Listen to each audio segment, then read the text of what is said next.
जय हिंद दोस्तों, नमस्कार।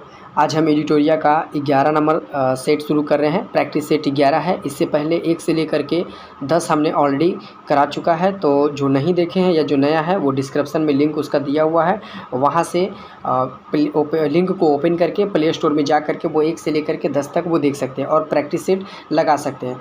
और जो भी लगा रहे हैं वो डिस्क्रिप्शन में आप कमेंट बॉक्स में बता सकते हैं कि आपने 50 में से कितने लगाए हैं। तो चलिए पहला क्वेश्चन हम देखते हैं और पहला क्वेश्चन हमारा क्या कह रहा है।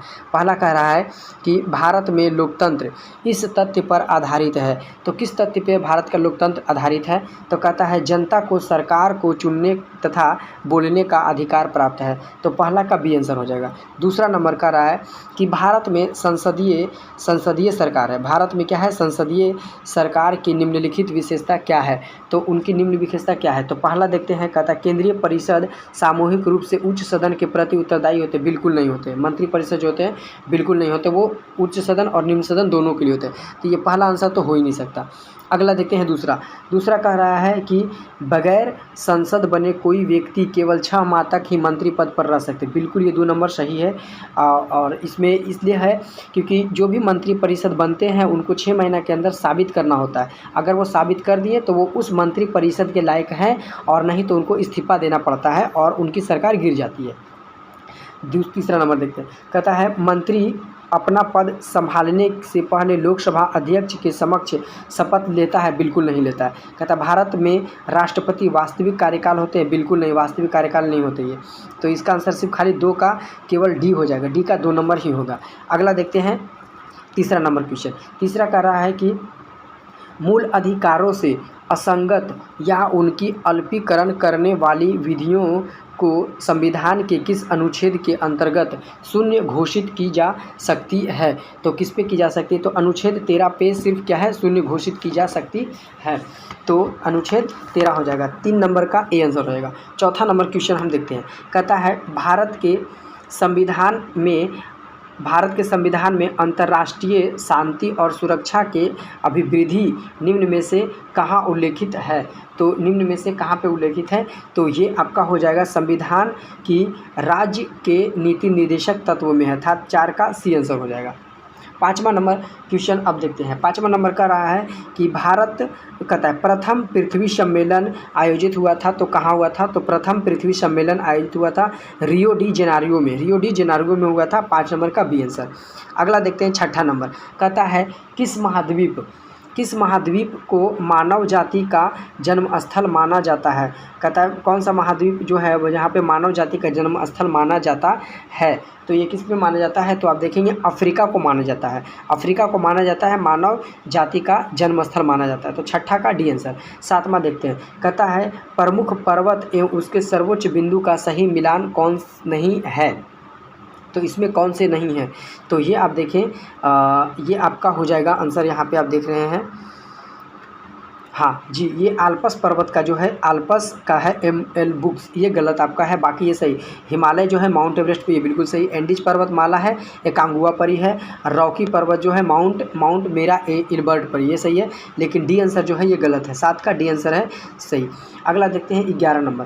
कहता है निम्न में कौन सा ग्रह बिना उपग्रह के हैं? तो शुक्र ग्रह जो है 8वां नंबर का देख लेते हैं। 8 का कह रहा है कि शुक्र ग्रह का कोई उपग्रह नहीं है और बुध का भी कोई उपग्रह नहीं है, जबकि मंगल का है और वरुण का है। तो शुक्र और बुध इसमें गलत हो जाएगा। इसका आंसर हो जाएगा सी आंसर हो जाएगा 1 और 4। अगला देखते हैं 9 नंबर क्वेश्चन।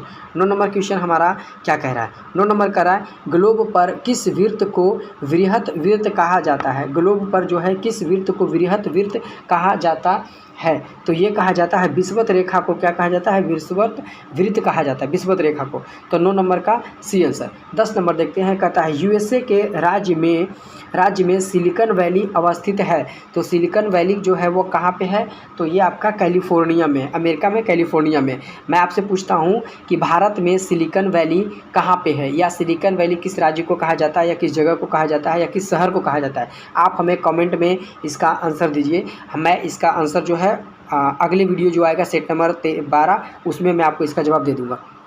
चलिए 11 नंबर देखते हैं। कहता है इलेक्ट्रोमैग्नेटिक तरंगें किससे बनी होती है। इलेक्ट्रोमैग्नेटिक जो होती है तरंगें किससे बनी होता है, तो फोटोन की गति के कारण बनी होती है, फोटोन की गति के कारण। 11 का ए आंसर। 12 नंबर देखते हैं। संगोल की संधि कब हुई थी। संगोल की संधि जो हुई थी 1750 ईस्वी में हुई थी। अगला देखते हैं 13 नंबर क्वेश्चन। 13 कहता है सूची 1 को सूची 2 से सम्मिलित कीजिए। चलिए कहता है रक्त प्लाज्मा। 13 नंबर है रक्त प्लाज्मा।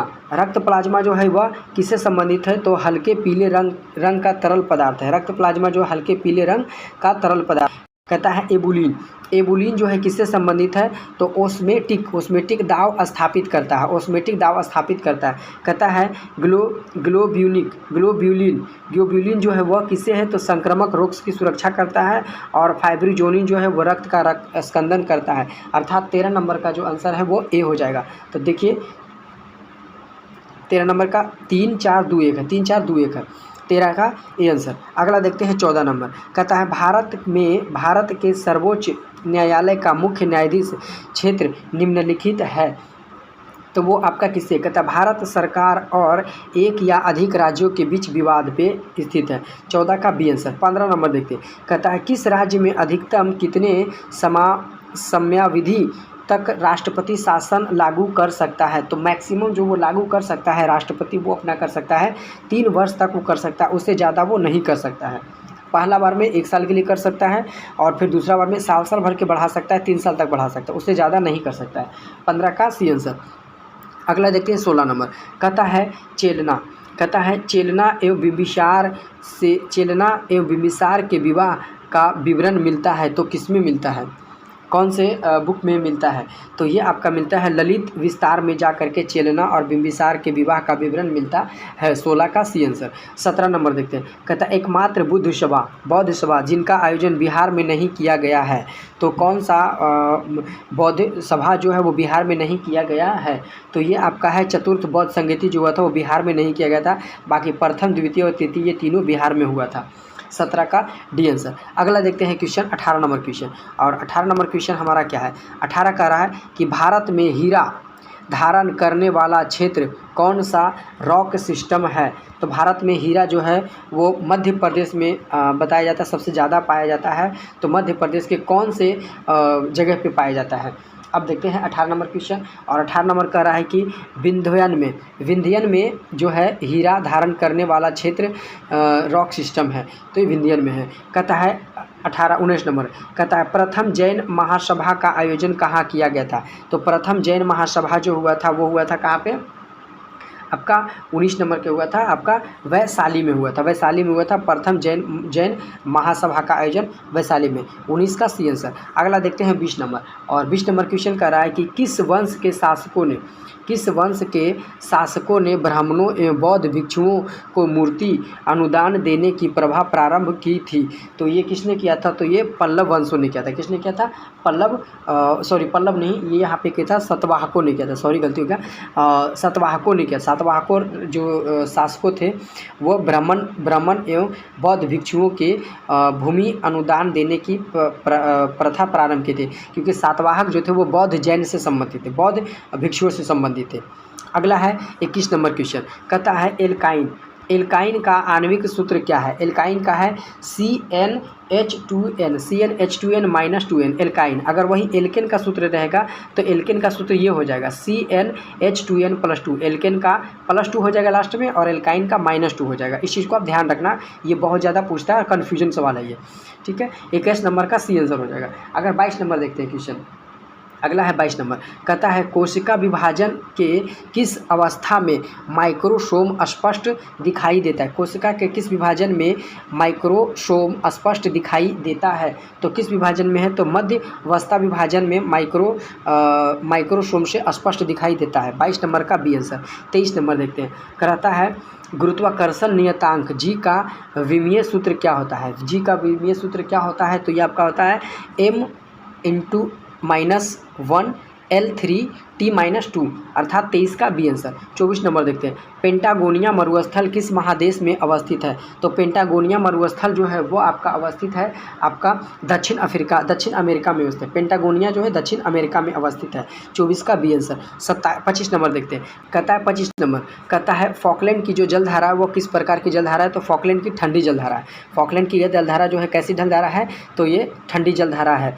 ये आप इस चीज़ को ध्यान रखिएगा, जलधारा से रिलेटेड क्वेश्चन एक पूछता है, फॉकलैंड की जलधारा कैसी है? तो ठंडी जलधारा है। 26 नंबर पूछता है, कहता है डीएनए की श्रृंखला बंधी होती है, डीएनए की श्रृंखला बंधी होती है वह किससे बंधी होती है? तो ये आपका हाइड्रोजन बंधन से बंधी होती है। किससे? डीएनए की श्रृंखला हाइड्रोजन बंधन से बंधी होती है। 26 का डी आंसर। 27 नंबर देखते हैं, कौन सा पदार्थ पौधे के लिए सूक्ष्म पोषक होता है? कौन सा पदार्थ जो है पौधे के लिए एक सूक्ष्म पोषक होता है? तो 27 नंबर का देखेंगे बोरॉन। बोरॉन जो होता है वो शुद्ध पोषक होता है, शुद्ध पोषक होता है, सूक्ष्म पोषक बेसिकली। 27 का डी आंसर। 28 नंबर देखते हैं, कहता है थॉम्बिन। थॉम्बिन का काम होता है, थॉम्बिन का काम है, थॉम्बिन का काम क्या है? थॉम्बिन का काम है रक्त जमने में रोकना, रक्त जमने में थॉम्बिन का काम करता है। कहता है 28 का बी। कहता है 29 नंबर, कहता है प्रिट्जकर पुरस्कार किस क्षेत्र में दिया जाता है? प्रिट्जकर पुरस्कार जो है वो किस क्षेत्र में दिया जाता है? तो 29 नंबर का आपका हो जाएगा वास्तुकला में दिया जाए। प्रिट्जकर पुरस्कार जो होता है वह वास्तुकला में दिया जाता है। तो 29 नंबर का सी आंसर हो जाएगा।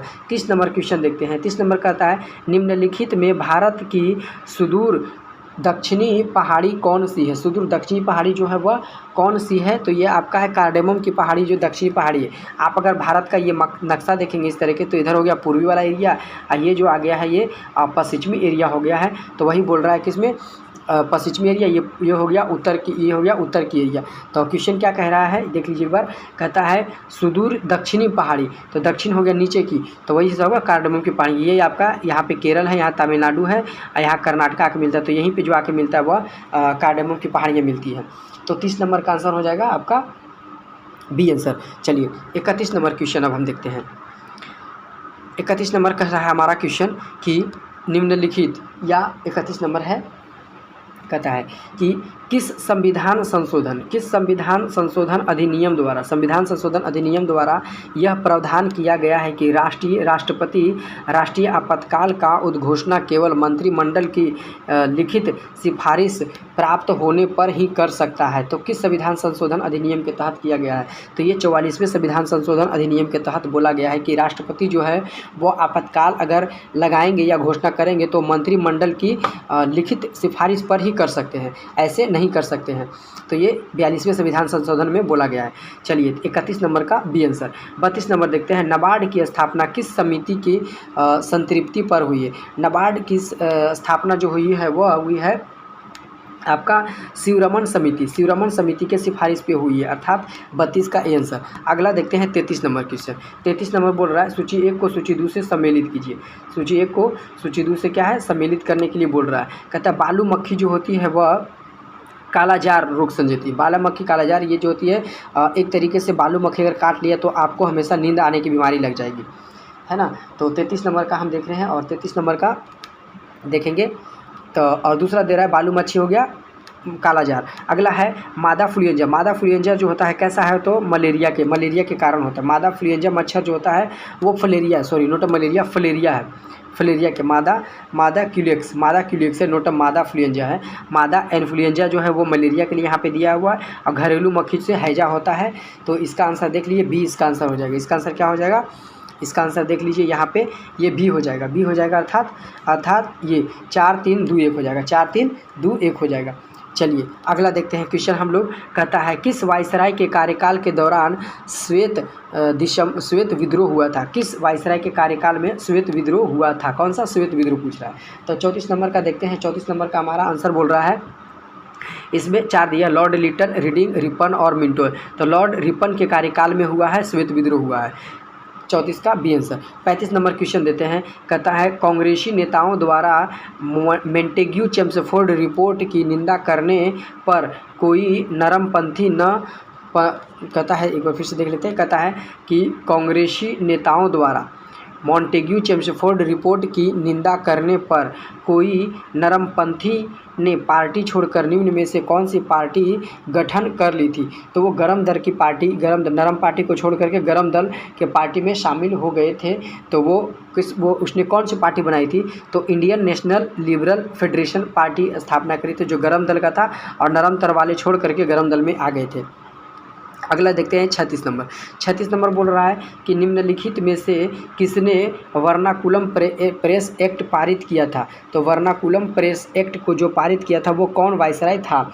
तो 36 नंबर आप देखें यहाँ लॉर्ड रिपन जो था, जो वर्नाकुलम प्रेस एक्ट को पारित किया था। 36 नंबर का बी आंसर। अगला देखते हैं 37। कहता है रामोशी आंदोलन, रामोशी आंदोलन भारत के किस भाग में हुआ था? तो रामोशी आंदोलन जो हुआ था भारत के, ये आप देखेंगे कि पश्चिमी तट में हुआ था, पश्चिमी तट में। तो ये आप देखेंगे भारत है, इधर आपका देखेंगे गुजरात के साइड, गुजरात, हरियाणा और महाराष्ट्र, तो इस साइड हुआ था, मध्य प्रदेश इस साइड हुआ था। कौन सा? रामोशी आंदोलन।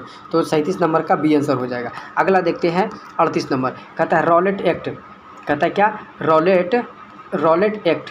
रॉलेट एक्ट पर विचार के लिए कांग्रेस का विशेष अधिवेशन बुलाया गया। इसके अध्यक्ष कौन थे? तो रॉलेट एक्ट जब हो रहा था, इसका अध्यक्ष जो है वह कौन था? तो इसका अध्यक्ष था हसन इमाम था, इसका हसन इमाम था। अगला क्वेश्चन है 39 नंबर कह रहा है तैमूर लंग। 39 नंबर कह रहा है कि तैमूर लंग का आक्रमण भारत पर कब हुआ था? तो तैमूर लंग का आक्रमण जो है भारत पर वो हुआ था आपका 1398 ईस्वी में हुआ था। तैमूर लंग का आक्रमण भारत पर 1398 में। अगला क्वेश्चन देखते हैं 40 नंबर क्वेश्चन। और 40 नंबर हमारा क्वेश्चन क्या कह रहा है? चलिए 40 नंबर देख लीजिए। यहाँ पे कहता है हड़प्पा सभ्यता के किस स्थल में घोड़े की मृतियाँ मिली है? तो किस में मिली है? तो ये आपका मिली है रंगपुर में मिला है। हड़प्पा की मृतियाँ मिली है, अर्थात उसकी बॉडी, शरीर, मरा हुआ शरीर। अगला देखते हैं 41 नंबर क्वेश्चन। 41 नंबर कह रहा है कि वैदिक काल में वैदिक काल में जो है सोम देवता को किससे संबंधित माना जाता है? तो वैदिक काल में सोम देवता को जो है वो माना जाता है आपका किससे? तो वनस्पति के देवता से माना जाता है वैदिक काल में सोमदेव को। अगला देखते हैं 42 नंबर। जैन धर्म के तीसरे तीर्थकर कौन थे? तो जैन धर्म के तीसरे तीर्थकर थे संभवनाथ थे। जैन धर्म के तीसरे कौन थे? संभवनाथ थे। अगला 42 का आगे डी 43 नंबर देखते हैं। 43 नंबर क्वेश्चन हमारा कह रहा है कि किस सुल्तान के काल में खालसा भूमि अधिक पैमाने पर विकसित हुए? तो अलाउद्दीन खिलजी के समय में खालसा भूमि अधिक पैमाने पर वृद्धि हुए। 44 नंबर देखते हैं। कहता है तबकात ए नासरी के लेखक कौन है? तबकात ए नासरी के लेखक है मिन्हास उल सिराज है। मिन्हास उल सिराज है जो तबकात ए नासरी की लेखक है। 44 का सी आंसर। 45 नंबर देखते हैं। कहता है हीमोसाइटोमीटर का प्रयोग किया जाता है। तो किसके लिए किया जाता है? तो ये आपका देखेंगे रक्त कोशिका की गिनती के लिए किया जाता है। हीमो से हो जाता है ब्लड, हीमोसेपियंस, या हीमो से हीमोग्लोबिन। तो आप ध्यान रखिएगा हीमो से हो जाएगा, रक्त कोशिका की गिनती के लिए किया जाता है। 45 का सी आंसर। अगला देखते हैं 46 नंबर। कहता है डायनमो जिसे बिजली उत्पन्न करने के लिए जाना जाता है वास्तव में कार्य क्या करता है? वास्तव में डायनमो का कार्य क्या होता है? तो वो कहता है यांत्रिक ऊर्जा को विद्युत ऊर्जा में बदलता है, यांत्रिक को विद्युत में बदल देता है। 46 नंबर का देख लेते हैं। 46 का कहता है ऊर्जा का कन्वर्टर करता है। वही हुआ, ऊर्जा का कन्वर्ट का मतलब यांत्रिक से विद्युत में कर देता है। तो डायनमो का वही कार्य हुआ। अगला देखते हैं 47 नंबर। कहता है कि 1000 वाट बल्ब के प्रतिदिन 10 घंटे जलाए जाए तो प्रत्येक दिन कितने यूनिट विद्युत जलेगा? ये न्यूमेरिकल है, तो आप इस चीज़ को बना लीजिएगा। मैं इसका आंसर आपको बता देता हूँ। 47 का आंसर हो जाएगा 1 यूनिट हो जाएगा। ठीक है। अगला देखते हैं 48 नंबर। कहता है कार्बन डेटिंग का प्रयोग किसके उम्र निर्धारण करने के लिए किया जाता है? कार्बन डेटिंग का प्रयोग जो है किसके उदाहरण के? तो किसके?